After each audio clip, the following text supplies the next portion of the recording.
I was halfway through my shift when I saw the message light up my phone. One line, no greeting, no emotion. I want to separate. Please route all future communication through my attorney, Mr. Abrams. Info coming. That was it. 15 years of marriage reduced to a goddamn corporate memo. No fight, no warning, nothing. We'd had lunch together the day before. She kissed me on the cheek. That morning, she'd packed my gym bag, like always, protein bar on top.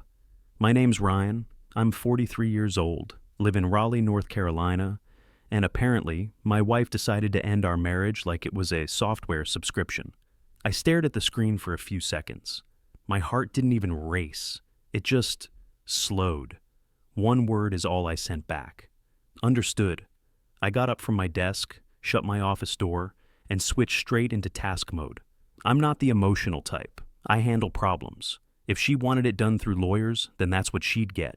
First move, accounts. We always kept separate finances, her choice, but I'd given her access to some things for convenience. That ended now.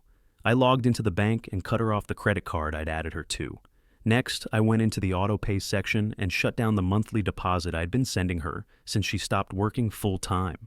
It wasn't court-ordered, just me being decent. Apparently, that was a mistake. I kept going, streaming accounts, passwords, subscriptions, logged her out of everything and reset it all. Then it hit me, the car. The one she drove was leased under my name, insurance too. I didn't cancel anything, not yet, but I flagged it, set a calendar reminder to talk to my lawyer. I wasn't going to be the idiot who left liabilities open after getting a text like that. By the time my lunch break was over, she was locked out of anything tied to me. Not out of spite, not revenge, just strategy. She wanted legal boundaries, she got them. I left the office that day like I'd just finished a project, calm, focused, dead inside, maybe, but that was her call, not mine. Friday afternoon, I was wrapping up some reports when my phone buzzed. Unknown number. Normally, I wouldn't have picked up, but something told me to answer. "Mr. Carter?" a man's voice asked. "Speaking. This is Daniel Abrams, counsel for Morgan Carter." There it was. "She's in a bit of a financial bind," he continued. "Her cards aren't working. She's having trouble securing accommodations." I leaned back in my chair. "Okay." "She asked me to contact you for emergency funds until a support agreement is worked out." I didn't say anything for a few seconds. Let the silence hang, then I said, "Mr. Abrams, I'm following the direction your client gave me. All communication goes through your office now, correct?" "That's right."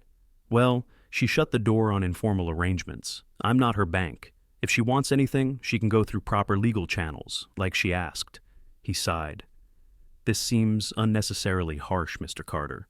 You've been married for 15 years. I'm sure you don't want her out on the street." "She's not on the street," I said. "She's choosing to stay elsewhere, probably with her sister. But either way, I'm not sending personal payments anymore. This is exactly what she wanted, everything official. So now it is. She didn't expect you to cut her off completely. This feels malicious." "Not malicious, just compliant." Quick pause on his end. I could tell he was regrouping. I kept my tone steady. "Look, I didn't make the rules. She did. I'm just following her lead. You want something? Talk to my attorney, Ms. Novak. She's expecting your call." He started to say something else, but I cut in. "I'm done discussing finances over the phone. We both know this isn't how things get resolved now." I hung up before he could argue again. 30 seconds later, I emailed Ms. Novak and copied in the call details. Time, date, summary. Attach the screenshot of Morgan's original text, just in case anyone forgot the tone she set. Then I silenced my phone and got back to work. This wasn't about money. This was about control. Morgan wanted distance, walls, attorneys. Great. But you don't get to shut one door and then beg to crawl through the window when it gets cold outside.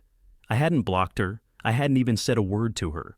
I just stepped back and let her game play out the way she wanted. Around 6, I got a short email from Ms. Novak. "Thanks for the heads up. I'll respond directly to Mr. Abrams. You did the right thing. Stay silent going forward." Fine by me.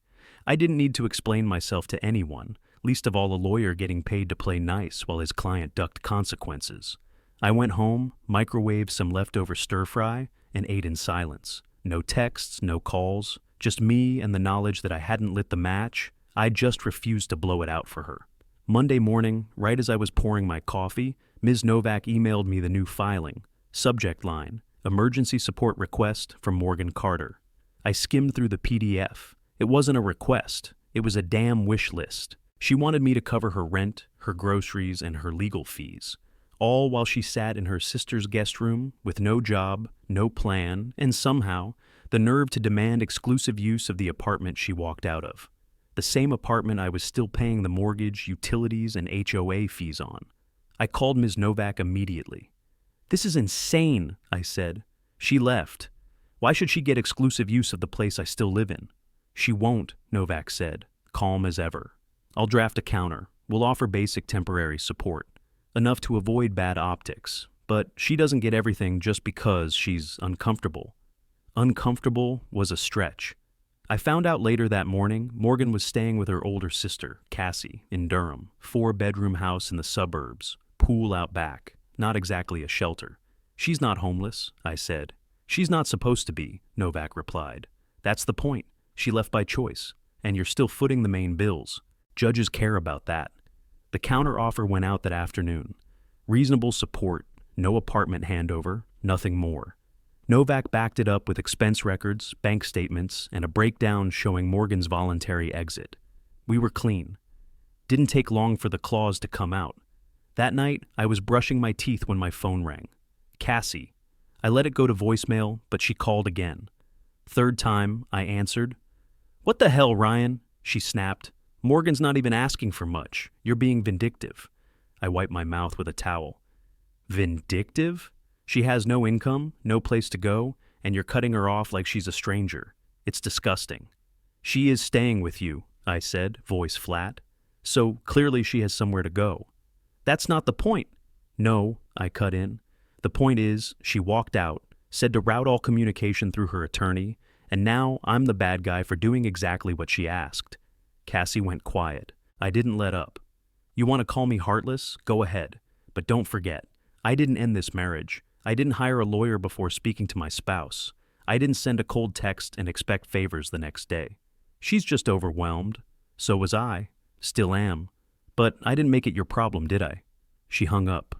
I set my phone face down on the counter, turned off the lights, and stood there for a second. That sick, tight feeling in my chest.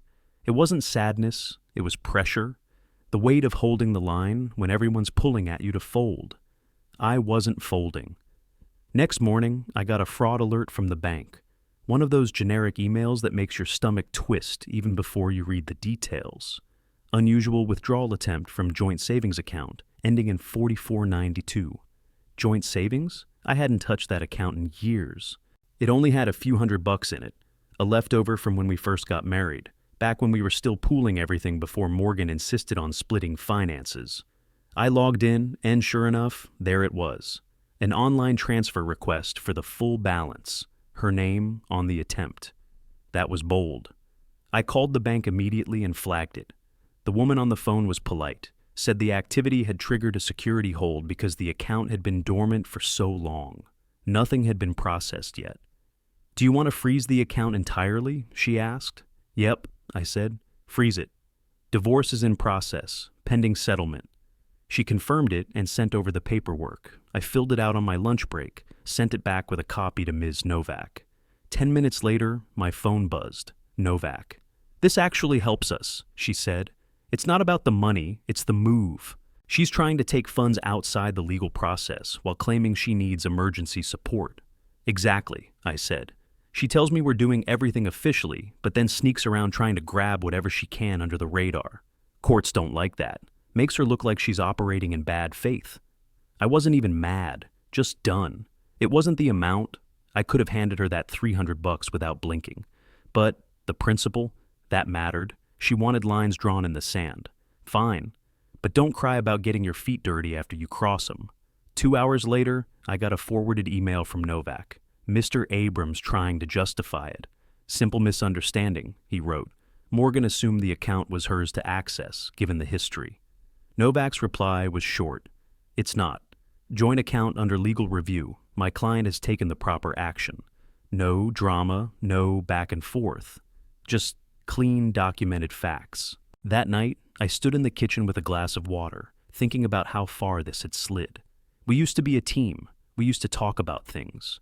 Now I was locking down old accounts like I was preparing for war. She kept saying she wanted it clean, legal, boundaried. So why was she still playing games? I didn't say anything, didn't message her, just added the incident to my file, made another note in my timeline, and kept it moving. She made the rules. I was just making sure she followed them. 2 days later, I sat on a hard bench outside family court with Ms. Novak beside me, both of us quiet. The hallway smelled like old coffee and cheap floor cleaner. People shuffled past with folders clutched tight, like paper could keep their lives from falling apart. When the clerk called our case, I stood and walked in without looking around. I didn't want to, but I still saw her. Morgan sat at the other table with Mr. Abrams. She looked rough, hair pulled back like she'd done it with shaking hands. No makeup, puffy eyes. The Morgan I knew would have rather died than show up like that in public. She didn't meet my eyes. Not once. The judge came in, everyone stood, and then it started. Mr. Abrams went first. He stood up with that smooth lawyer posture and a voice built for courtrooms. "Your Honor, my client is in dire circumstances," he said.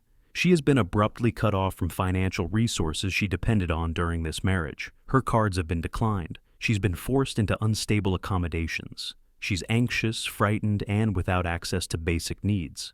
I sat still. My jaw stayed locked. I wasn't going to react. That's what they wanted, some angry outburst they could point to like proof. Abrams kept going. Mr. Carter's actions were immediate and punitive. He blindsided her and left her effectively destitute. Destitute. Like she was starving on a sidewalk somewhere. Morgan stared at the table. She kept rubbing her thumb against her ring finger, like there was still a ring there. Then, Ms. Novak stood up. No drama, no long story, just facts. "Your Honor," Novak said, "I'd like to introduce the text message that initiated this separation." She handed the bailiff a printed copy. I watched the judge read it, eyes moving left to right, then back again. Novak's voice stayed level. Morgan Carter told my client, in writing, that she wanted to separate and that all future communication should be routed through her attorney. My client replied in one word, "Understood." He complied. Mr. Abrams opened his mouth, but Novak kept control. "My client has continued paying the mortgage on the marital apartment, the insurance, and the household bills," she said. "He did not cancel essential coverage. He did not evict her. She left voluntarily." Abrams tried to interrupt. "Your Honor, that's not—" The judge lifted a hand. "Let her finish." Novak nodded, then laid it out like a spreadsheet. "The emergency request asks for full coverage of separate housing, groceries, and legal expenses. That request is excessive given the current circumstances. Mrs. Carter is not homeless. She is staying with her sister." Morgan flinched at that, still didn't look up. "And there's one more issue," Novak added. "There was an attempted withdrawal from a dormant joint savings account shortly after the separation text. The bank flagged it as unusual activity. My client froze the account pending divorce proceedings." Abrams snapped, "That was a misunderstanding." The judge looked at him, flat. "A misunderstanding that involved draining a joint account without notice?" Morgan's face went tight. She finally glanced up, just a flicker, then dropped her eyes again, like she'd been burned. Abrams tried to recover. "Your Honor, she was trying to access funds for basic living expenses after being cut off." The judge leaned back in his chair. "But she was the one who demanded attorney-only communication, correct?" Abrams hesitated. "Yes, Your Honor, but—" "And she voluntarily left the marital residence." Another pause. "Yes." The judge tapped the paper with the text message. "This reads like she wanted to draw legal lines immediately. Mr. Carter appears to have followed that instruction." My chest felt tight, but I kept my face blank. I wasn't here to win emotionally. I was here to not get steamrolled. The judge looked down at his notes. "I'm not buying the idea that she was blindsided by consequences she set in motion. However, I'm also not interested in either side escalating this." He gave a small, annoyed sigh, like we were all wasting his time. "Temporary support will be granted," he said, "but not at the amount requested. I'm ordering a basic level of support to cover essentials, while divorce proceedings move forward. No exclusive use of the apartment. She left. He stayed. That's the current status." Mr. Abrams looked like he'd swallowed a lemon. Ms. Novak nodded once, like she'd expected exactly this. Morgan sat frozen. Her shoulders dropped a little, like someone had let the air out of her. The judge banged his gavel lightly. Next case. I stood up, gathered my folder, and walked out with Ms. Novak without looking back. The day after the hearing, I was halfway through a project update when I got the email from HR. Please come by when you're free today. Confidential matter. Didn't take a genius to guess. I walked down, knocked once, and stepped into the office. My HR rep, Claire, gave me a tight smile and gestured to the chair across from her. Someone submitted an anonymous report, she said. They're claiming you've been using company time and equipment to handle your personal legal matters. I blinked. Seriously? She nodded. We're required to look into it. I've used my personal phone and laptop only, I said. No company email, no work hours. I've been careful. Claire already had a list in front of her. We checked your usage. There's no trace of anything personal on the system. You're clean. I leaned back. So, now what? She shrugged. Just wanted to let you know it's been addressed. Consider it closed. I thanked her and headed back to my desk, jaw clenched. I didn't need a name to know where that came from. Nobody else gave a damn about my divorce. Only one person had the motive. Called Novak on the way home. She wasn't surprised.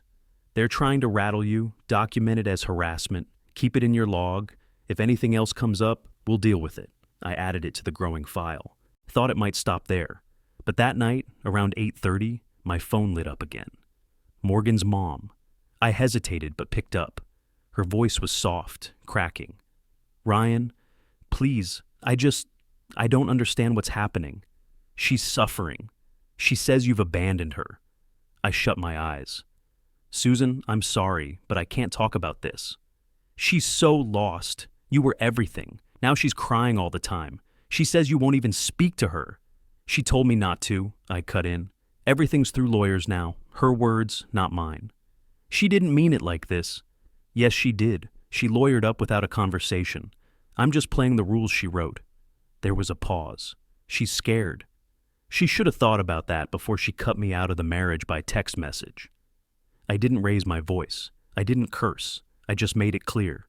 She can cry to her attorney. That's what she wanted. I'm not getting dragged into guilt trips. Susan was quiet for a long time. She still loves you, Ryan, she finally whispered. I hung up without saying anything back. Not to be cruel, but because I didn't believe it. If Morgan loved me, she wouldn't be pulling this crap behind the scenes, trying to sabotage my job while bleeding me in court. Love doesn't hide behind fake reports and crocodile tears. Next morning, I printed the HR email and filed it with the court documents. Let them keep swinging. I wasn't budging. Next step was the car. Ms. Novak drafted the letter and sent it out Monday morning. Morgan had two options: take over the lease in her name or return the vehicle. Simple, clean, no drama, unless she made it one. I gave it 2 weeks, no response. So, I stopped the payments. Novak had warned me. Once you stop, you'll need to cancel the insurance within 30 days. Document everything. I set a calendar alert and moved on. Her car, her problem now. She didn't want a partnership, so she didn't get the perks of one. Meanwhile, we filed for exclusive use of the apartment. Judge ruled fast. She left voluntarily. He stayed. Until the property is split or sold, Mr. Carter retains primary use. Just like that, the locks were legally mine. I started prepping for evaluation, contacted a local appraiser, got a rough estimate of market value, and pulled the mortgage balance. The numbers weren't terrible, but she wasn't going to be able to afford a buyout, not unless she was hiding money, which I was starting to think she might be. Ms. Novak said the same. She's stalling every time we ask for income documents. That's not normal for someone claiming financial hardship. We filed a formal demand for full disclosure. Bank accounts, assets, savings, the works. She had 30 days to respond. If she was clean, she'd turn it all over. But if she was playing games, we'd know soon. That night, I walked through the apartment and realized how much quieter it had gotten. No candles burning. No throw blankets tossed on the couch. Just a clean space, silent and still. I didn't miss the noise, just the peace before all this crap started. Phone buzzed around 9. Novak again.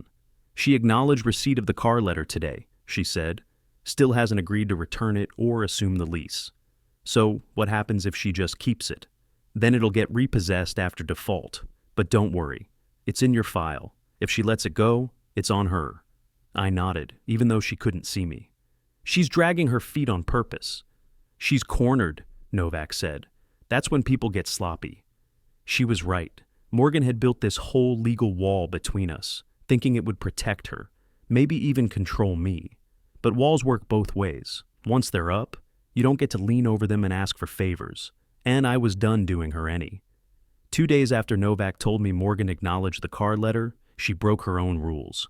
I was sitting on the couch scrolling through emails when her name lit up my phone. Not a call, a text. Please don't let the car go. I can't deal with losing it right now. Can we work something out just between us? No lawyer copy, no formal tone, just a desperate personal plea. I stared at it for a second, then took a screenshot, attached it to an email, and sent it straight to Ms. Novak. Didn't reply to Morgan, not even a read. She wanted everything through attorneys. She was going to get exactly that. Didn't hear anything from her the rest of the night. But the next day, I noticed Cassie had stopped liking my social posts. No more awkward thumbs ups on gym pics, no comments. She'd gone dark. Didn't take a genius to figure out Morgan was wearing out her welcome. Novak called the following afternoon. She's unraveling, she said. We just got partial financial disclosures and something caught my attention. I sat up. What is it? There's a separate savings account in her name, one her parents opened years ago, plus some stock dividends she's been drawing off. That hers alone? That's what they're claiming. But we found several transfers from the marital checking account into that savings account over the years. She's been mixing funds. I shook my head, almost laughing. So she's not broke. She just doesn't want to spend her money. Exactly, and the court won't like that. If you're claiming hardship, you can't be sitting on hidden assets. I opened my laptop and pulled up the financial log I'd been keeping. Every withdrawal, every charge. I added a new line. Hidden account discovered. Evidence submitted. That night, I got nothing from Morgan. No texts, no surprise calls, just silence. Cassie didn't show up at spin class either. We used to end up in the same Tuesday night group. Her name wasn't on the sign-in sheet. I figured she was done playing host. Morgan always had this way of burning through people. At first, she'd make you feel like the center of her world. And then, the moment it stopped serving her, she'd flip it. Turn it into guilt, into pressure. That stuff might work on family, but it didn't work in court. She wanted rules. She wanted distance. She wanted out. Now she was getting it, and she didn't like how it felt. The repo truck showed up on a Wednesday morning just after 8. Cassie's neighbor called it in, said some guy in a reflective vest backed up to the driveway, clipped the tires, and had the car loaded in under 10 minutes. Morgan came out screaming, but it was too late. Deadline passed. She hadn't taken over the lease, hadn't made a single payment. That thing was mine. And now it was the bank's. I didn't respond to the chaos. She texted. I ignored it. Mr. Abrams emailed Novak with urgent concerns. She forwarded it to me with one line. Handled. Don't engage. I didn't. By then, the house was already on the market. We had a buyer within 3 days. Solid offer, full price, clean financing, no back and forth. The equity came out close to even. But because of her hidden savings and the sketchy account activity, the judge gave me a small advantage. Not huge, just enough to make the point. Her credibility took a hit, and the court acknowledged it. Same with the HR stunt. Novak brought it up during the settlement conference, lined up the anonymous complaint, the investigation, and my cleared record.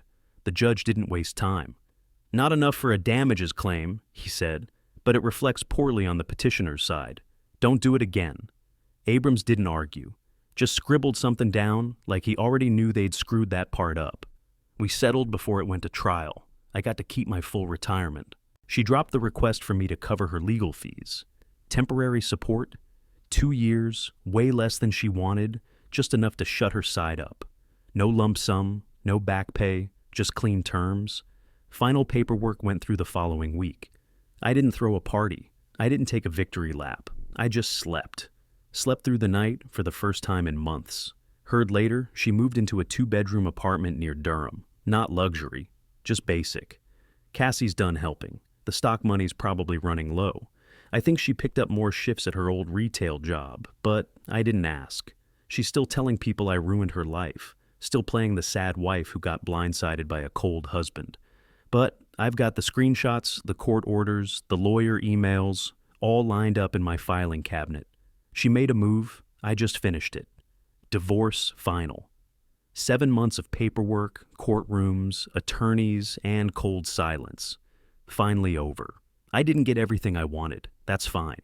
I didn't need to win, just survive it without giving up who I was, and I did. No screaming matches, no trashing her name, no digging for dirt. I stayed in the box she built, lawyers only, documents only, no contact, no drama, and let her trip over her own moves. The job's safe. HR cleared me, my record's clean. People at work stopped whispering. I'm back at the gym 4 days a week, even sleep better. Don't jump at every email buzz or late night call anymore. No one's blowing up my phone with guilt trips or fake emergencies. The apartment's quiet now, but not empty. There's peace in it. I cook, I read, I breathe. Morgan, from what I hear, she's still struggling. Moved again, something cheaper. Her parents stopped footing every bill. Cassie cut the cord too. Friends drifted. People get tired of hearing the same sob story when the facts don't add up. No apology, no call, no, I messed up, or even, I regret how I handled it.